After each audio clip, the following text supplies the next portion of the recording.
It looked like the Rangers weren't going to do anything at the trade deadline. And then at the last minute, Chris Young took the Rangers from the best pitching staff in baseball to somehow even better.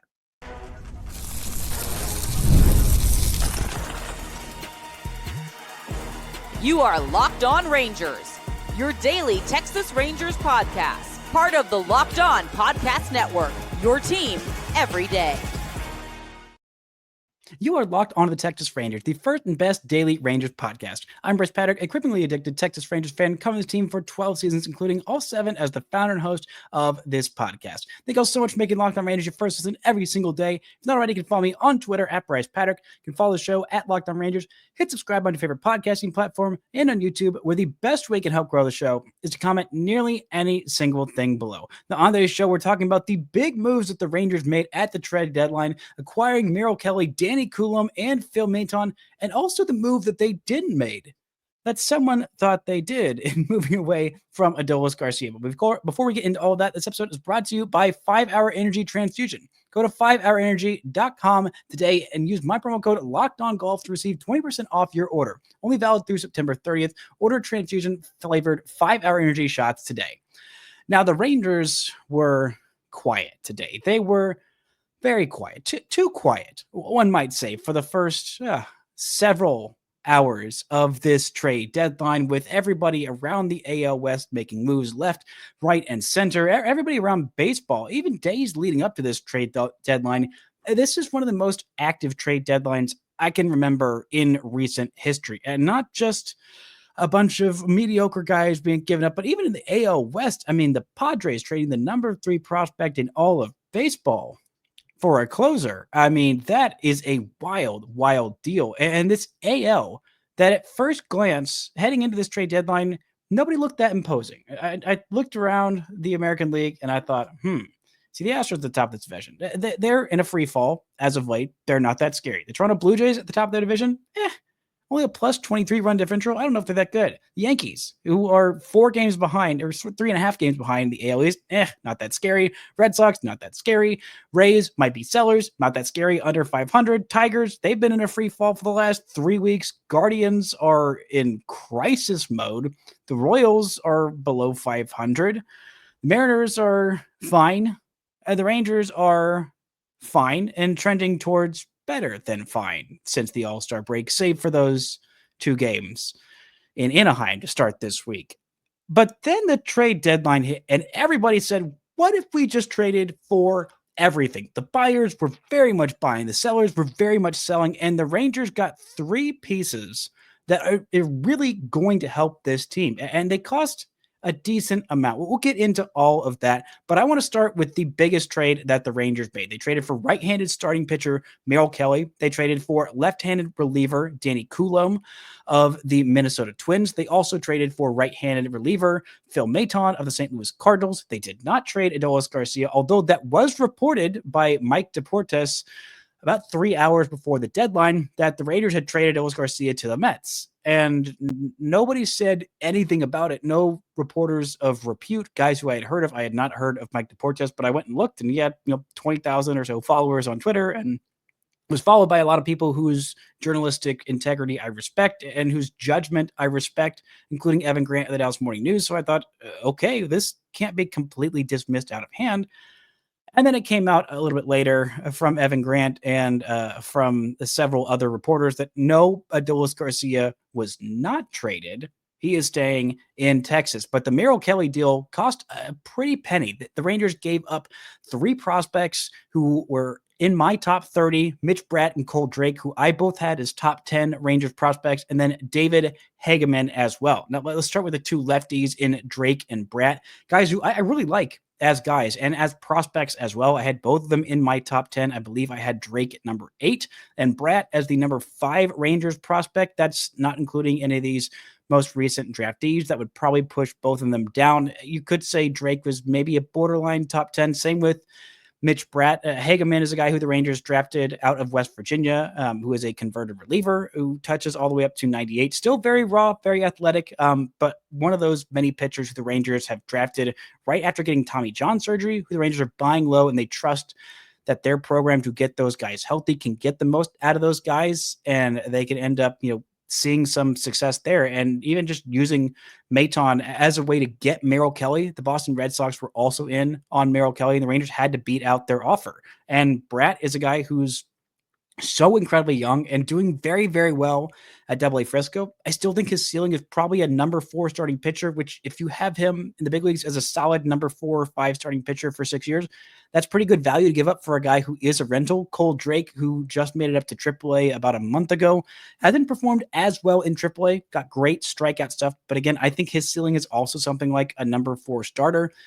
So you give up these 3 guys, 3 top 30 prospects, 2 of them in the top half of the Rangers' top 15 prospects by pretty much any stretch of the means in Drake and Bratt.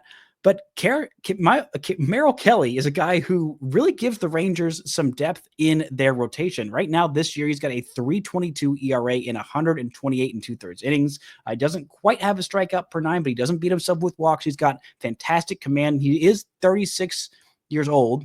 But still rocking a 3.22 ERA and a 3.2 baseball reference WAR. And this is a guy who can pitch in October for sure. The Rangers saw him in the World Series back a few years ago with these Arizona Diamondbacks, where he has spent his entire big league career. He's been up since 2019. He went over to, I believe it was Japan, or maybe it was Korea, where he went and kind of rebuilt himself after being drafted back in 2010 by the Rays out of Arizona State University, and then comes in and does pretty well, a pretty solid, versatile big leaguer, and a guy who really gives more depth to this rotation that needs it. It may not seem like it because the Rangers have the number 1 ERA among starting pitchers in all of baseball. Heck, they have the best ERA in all of baseball for an entire staff because they have just been so darn good. A 3.22 ERA, which is still 0.3 runs better as an entire staff than anybody else in all of baseball. And you take that and go down to starter ERA, a 3.16 ERA in 109 games.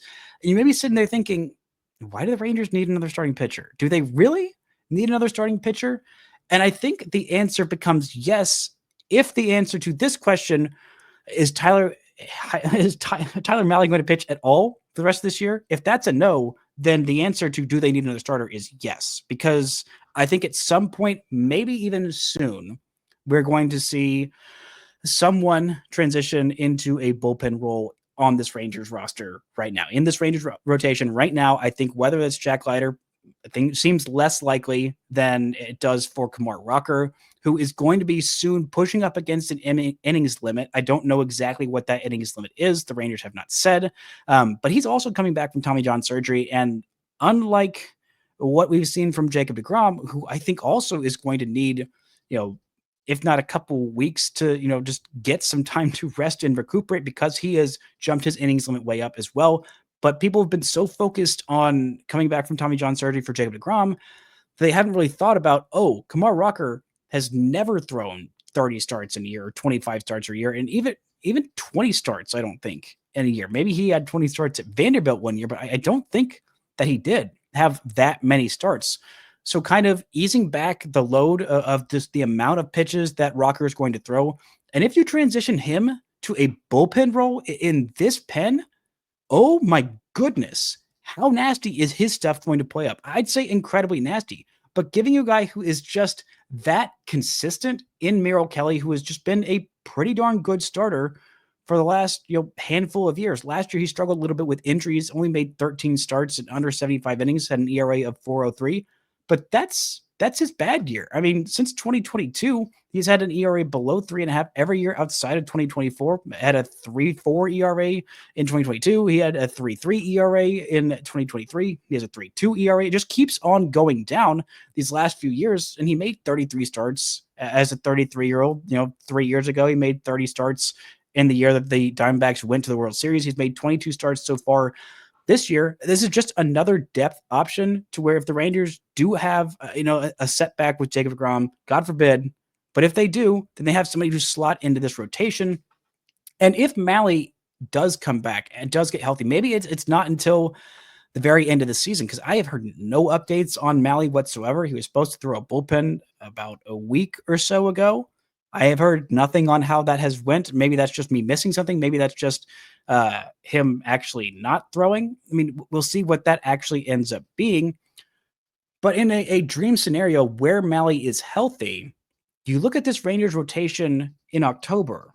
Again, if everybody's healthy, you have Jacob deGrom starting game 1 of a postseason series. You have Nathan Eovaldi starting game 2. You have Merrill Kelly or Tyler Mahle starting game 3, and whichever one of those isn't starting game 3, they're starting game 4. If Tyler Mahle, with what he's done this year, or Merrill Kelly is your number 4 starter in a playoff rotation, that is the best rotation in all of baseball. It already is, but in a postseason, there is nobody that is going to match what they can throw out there for 4 straight games. I know who the Dodgers have in their rotation, and I don't trust that any of them, or let alone definitely not all of them, maybe not any of them, are going to be healthy by the time we actually get to October. And the Rangers wouldn't even face them until the World Series. This rotation, with this addition, it's kind of similar level of talent to Jordan Montgomery, a guy who is, a lot older than Montgomery, but not a guy who is really super highly thought of, but can hold his own, can stabilize rotation, can give you innings, can give you quality starts, and knows how to pitch in October because we have seen him do it. This is a great addition, a little bit of a costly addition of giving up 3 top 30 guys.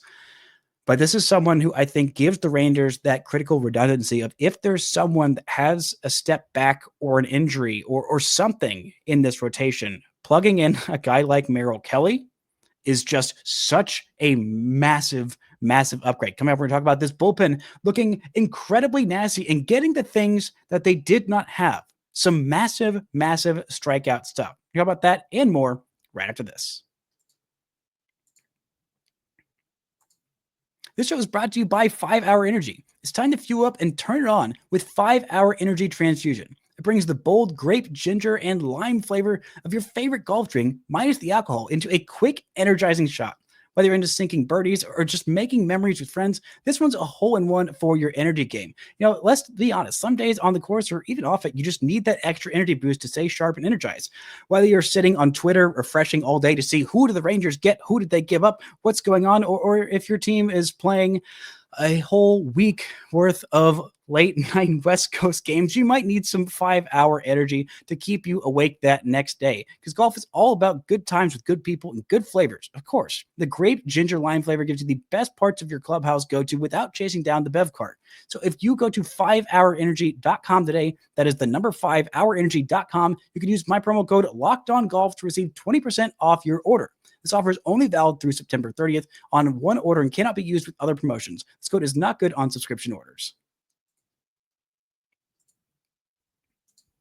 Shout out to the everydayers making Locked On Rangers your first listen every single day.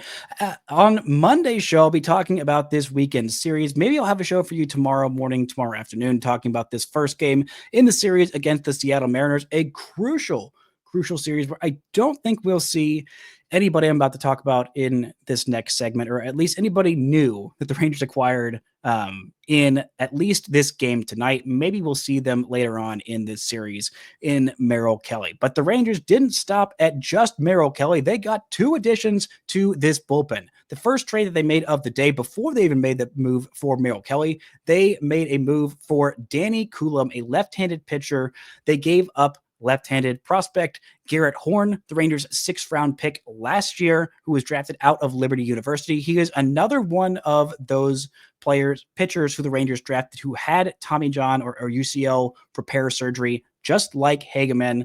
He had only pitched in 9 games so far this year. It looked pretty decent, but again, only 9 professional games for a guy who is a rental. And if it was just Danny Coulombe that the Rangers made a move for, then the Rangers probably could have stayed under that luxury tax. There was some talk about them maybe moving off pieces to, shed some salary to stay under that luxury tax, reset it. And then if they want to go and try and spend a whole bunch this offseason, they wouldn't be in the highest repeater tax, but the Rangers are in that repeater tax. We'll talk about that in the third segment of what that means for this team now going for it. Ray Davis not crying poor and why bullying billionaires works. But Danny Coulombe is a guy who I have liked for years. I really wanted the Rangers to sign him this offseason because he was incredible last year and he was just kind of let go nonchalantly by the Baltimore Orioles. Same with Jacob Webb. After both of them had pretty good years. Coulombe had dealt with a little bit of injuries, even dealt with a little bit of injuries this year. But Coulombe has been one of the best relievers in baseball per inning for the last 4 years. You look since 2022, just sort by ERA of pitchers who have at least 120 innings, and he has the 7th best ERA in all of baseball. Let me put that again. The 7th best ERA in all of baseball for the last 3.5 seasons combined. More than 3.5, 3 3/4, 2/3 seasons combined. Number 1, Paul Skeens. Behind him, Emmanuel Clase, Felix Bautista, then Ryan Helsley, then Jason Adam, then Brusdar Graterol, then Danny Coulombe, ahead of guys like Brian Abreu, Andres Munoz, Cade Smith, Devin Williams, Edwin Diaz, Evan Phillips. I mean, this guy has been incredible. A 2.10 ERA over a combined 3.5-year span.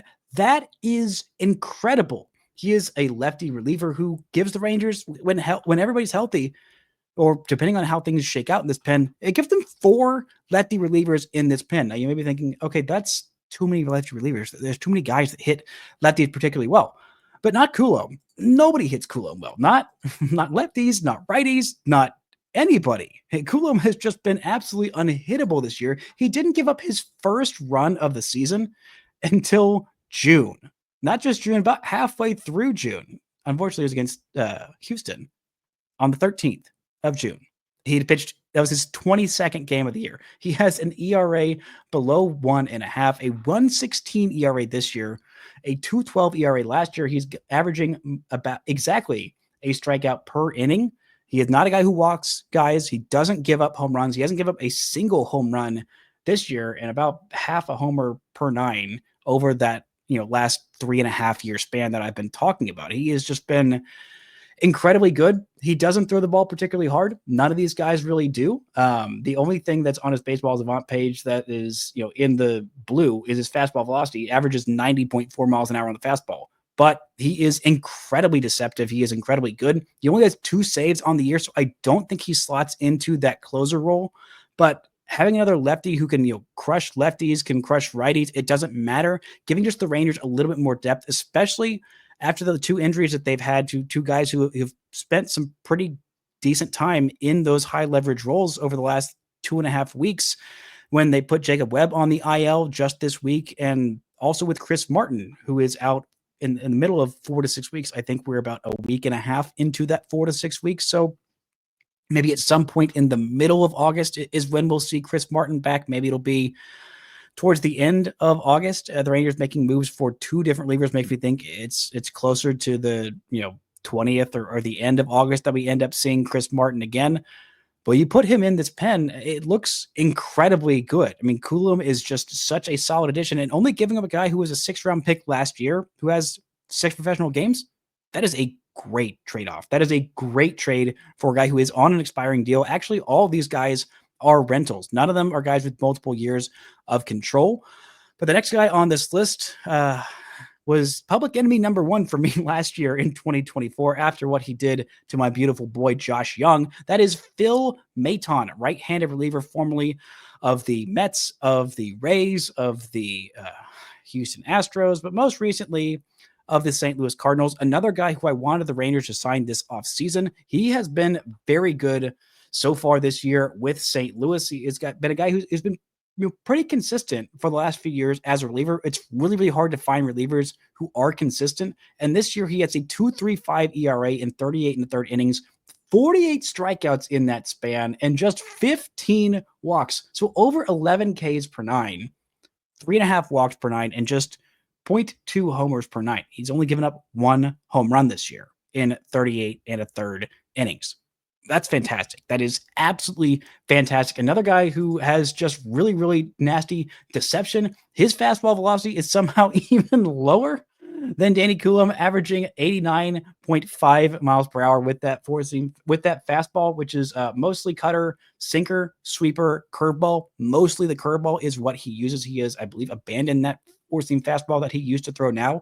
But you go and look on his baseball savant page, and there is just a whole lot of red. Strikeout rate, very much in the red. Top 10% of baseball. Swing and miss rate, top 5% of baseball. Barrel rate, hard hit rate, both those in the top 3% of baseball. His expected batting average and expected ERA, both those in the top 5% of baseball. Same with the average exit velo in the top 1% of baseball. He gets a lot of soft contact and a lot of swings and misses and a lot of ground balls and basically no home runs. And he strikes guys out. That's exactly what you want in a reliever. And to give up just Skylar Hales, Mason Molina, and $250K and international slot money, that's a great move. Skylar Hales one day might have a couple seasons as good as Phil Maton is having right now. Eventually, might.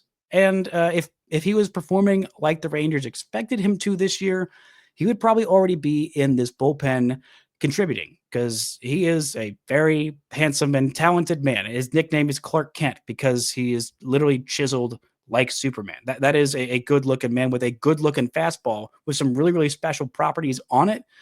But this year he has really, really struggled in AA and then got promoted to AAA where he has been hit incredibly hard. I still think that he could eventually be a really nasty reliever, but maybe and if and down the line. And Phil Maton is good now. He makes it pen better now. Mason Molina might eventually be a decent fourth or fifth starter. He's still quite a ways away with a lot of stuff to figure out. And $250K in international slot money, that's not much of anything. And it gives the Rangers another guy with great swing miss stuff who's good against lefties, who's good against righties, who makes this pen incredibly deep. And it was already one of the best pens in baseball. What does this team look like now? What are their hopes, dreams, and aspirations for 2025? And why did they get a whole lot harder with what everybody else did at this trade deadline? Talk about that and more right after this. This show is brought to you by Gameday Hue, and so is the hat that I'm wearing. For Rangers fans like me, this one really hits the mark. Gameday Hue makes clean, no-logo gear with team-inspired colorways for every pro and college fan base. It's all about letting your colors speak for you. No giant logos, just smart, versatile style that works on game day, on the course, or anywhere in between. I've worn this hat everywhere. Whether I'm wearing it out to pickleball, whether I'm wearing it to a tailgate, just out on the town, just something cool and calm, and just it breathes so incredibly well. I don't feel like my head is just on fire in this Texas heat. It keeps your head cool and your head looking cool as well. It's not just hats that they make. They've also got these gloves. Check out these split shade gloves made for the golf course. They're a perfect gift for a fan who has everything, or if you want a podcast in them. They look very stylish in your podcast chair. Right now, you can get 15% off with code MLB15 at GamedayHue.com. That's GamedayHue.com. This code even stacks on bundle deals, so now is the perfect time to load up. Let your colors talk, because colors speak louder than words. That's GamedayHue.com, code MLB15. Shout out to everybody who's picking Locked On Rangers your first listen every single day. After every single game, Jeff Biggs is with you in your Locked On Rangers postcast feed with the Locked On Rangers postcast, reacting live after all 162. I'm sure he'll have some things to say about this late night game against the Mariners. Go check it out in your Locked On Rangers feeds on YouTube and wherever you get your podcasts. Now, we look at this Rangers pen right now, this Rangers pitching staff, which was already the best in baseball, a 3.16 starter ERA for the Texas Rangers, which again, the best in baseball. And then the relievers have a top 3 bullpen ERA as well. And they are just somehow getting better and better and better with all of these additions. It is just wild to see how much better this team has already gotten, because it looked like this is not a difficult year to go and make a run in the American League. Now, the National League, that looked like a murderer's row for sure, with the Phillies doing incredibly well, with the Mets doing particularly well, and the 2 best teams record-wise in all of baseball being in the Central, and the Cubs and also the Brewers. Even the Dodgers, who we thought would be an unstoppable juggernaut, we're like, oh, before the season, the Dodgers are going to win 110, or is it going to be 120? Is it going to be 162 games? Will they ever lose? And now, they lost some games, spoiler alert, but still at full strength, they're a Death Star. The Padres made some incredibly big swings on this deadline, and around the AL West, which did not look particularly difficult heading into this post-trade deadline era. On trade deadline day and trade deadline week, it just got incredibly hard to win this AL West. The Rangers are now 4 games behind. They head into this series against Seattle tied, and Seattle made some big moves. They traded for Eugenio Suarez, who they traded away just a year and a half ago, 2 years ago, because he was too expensive. And now they outbid the market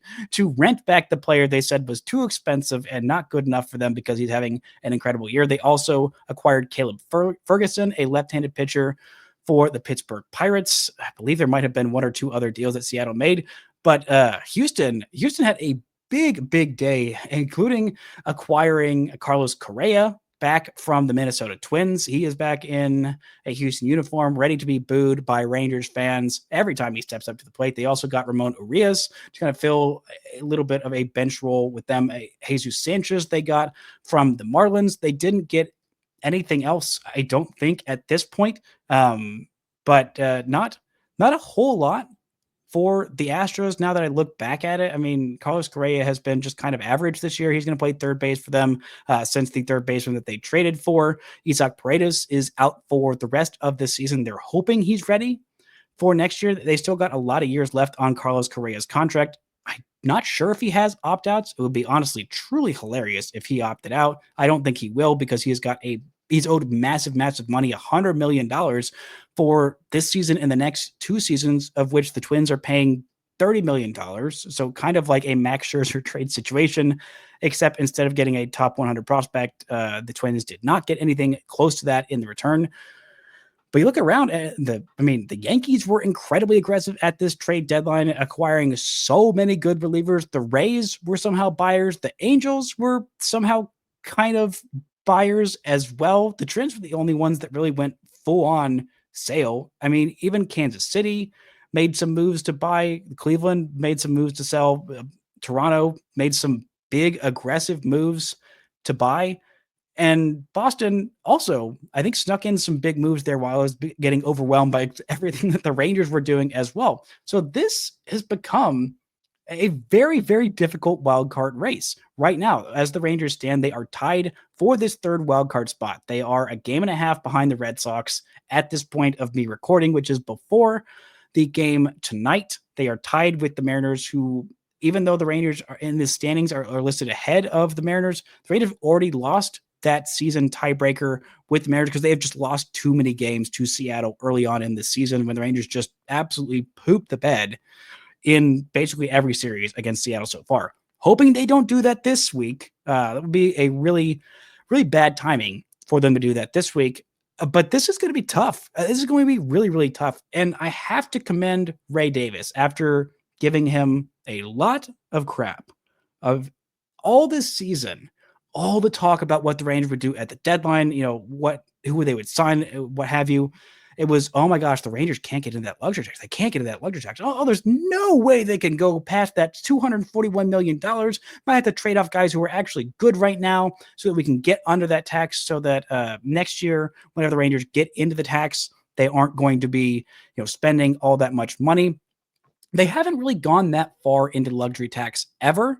And so here's how it worked. Now, the reason the Rangers were concerned, or at least Ray Davis was concerned, that the Rangers were going to be going into luxury tax for a third straight year, is because how it works is that now when the Rangers go into luxury tax next year, every dollar they spend over $241 million, not any of the dollars before you get to 241 on the payroll, every dollar they spend over that, they get taxed 50%. So they spend $1.50 for every dollar they spend over $241 million. Whereas if they reset it, it would be spending $1.20, a 20% tax on every dollar spent over that $241 million threshold, which seems like a lot, but the Rangers haven't really gone that far over that CBT. So resetting it doesn't really help them all that much unless you're going to spend a whole lot into that luxury tax, which after I believe $260 million, there's that next threshold where you start incurring even more penalties. There's no way in heck the Rangers come anywhere close to that $300 million Steve Cohen zone. That was never going to be a realistic opportunity. I don't think anybody realistically was asking them to do that. But to just nudge into that, to get somewhere near, the CBT tax threshold, to be a top 5, 6 payroll, which they should be. This is a top 5 market. This is a team that won a World Series, that got a boatload, several boatloads, maybe even a whole fleet load of boatloads of revenue from winning that World Series, and didn't really spend it on much of anything.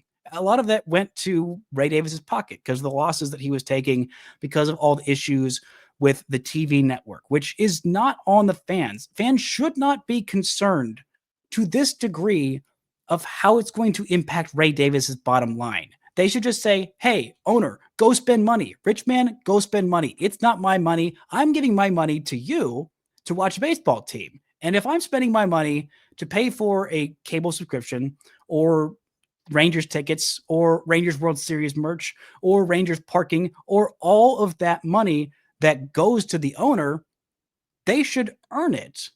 They should earn it by trying to win baseball games. And when you are trying to win not just regular season baseball games, maybe sneak into the playoffs, but when you have legitimate World Series aspirations, which this team does, and this team should, because you have Bruce Bochy at the helm, because you have the best rotation in all of baseball, you have the best, possibly the best bullpen in all of baseball, and a lineup full of bats who, if they get their stuff together and keep hitting like they have in July, could be a top 10, maybe top 5 lineup if everybody hit like we expected them to. They're probably not going to, but even if this is a top 15 lineup, a top half lineup in baseball with the best pitching staff in baseball and just Corey Seager and Adolis Garcia in the lineup come October, this is a team that could run wild in the postseason, whether they are AL West winners and have a first round bye and home field advantage throughout the entire postseason, or whether they are the third wildcard team just barely sneaking in and hoping for a chance to go on a run. This team showed they could do that 2 years ago. This is very much mostly the same team, except you just add in Jacob freaking DeGrom and you just add in Merrill Kelly and you just add in possibly Tyler Mahle and maybe Jocktober version of Jock Peterson and also Wyatt Langford. And you have a full year of Evan Carter. I mean, this is a very good team. And why I had gotten so frustrated and annoyed with ownership of penny pinching with what this year will probably amount to, with all these additions, maybe $10 million. Maybe, let's be generous. Let's call it $15 million over that CBT. I don't anticipate the Rangers or even ask the Rangers go into that Cohen zone or even into the $260 million zone. That's not, I don't think that's realistic or what they're going to do. But penny pinching over these little things, these margins, money doesn't buy you wins. It buys you margins for error. And the Rangers now have bought themselves some margin for error. If there are some, players who regress in this pitching staff, if this is all smoke and mirrors, which you don't get to 107 games or so of 109 games of the best staff in baseball by smoke and mirrors. This is legitimately an exceptional staff and the best pitching staff in the history of Texas Rangers baseball. That's how good they are. This lineup is figuring it out enough to get this team competitive. You are sitting in a playoff spot right now.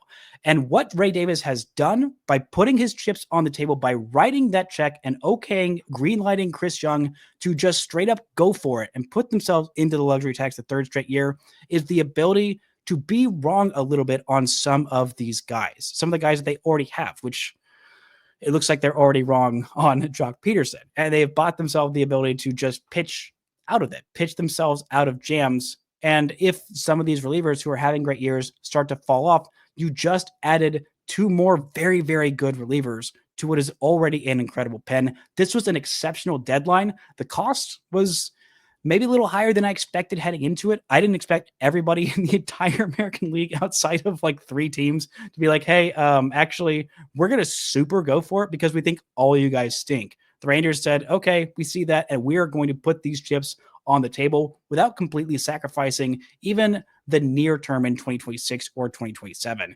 This is a dang good baseball team. Chris Young and the ownership group recognized that the players did their job in the second half of winning those 8 out of 9 games to start the second half. Chris Young and ownership did their job of giving them pieces to continue that run, continue winning baseball games. And now it's back on the players, back on Bruce Bochy, back on everybody on the field to reward their faith with some wins, hopefully starting right now. That's going to do it for today's show. Thank you all so much for listening and subscribing. And until next time, don't forget to enjoy baseball.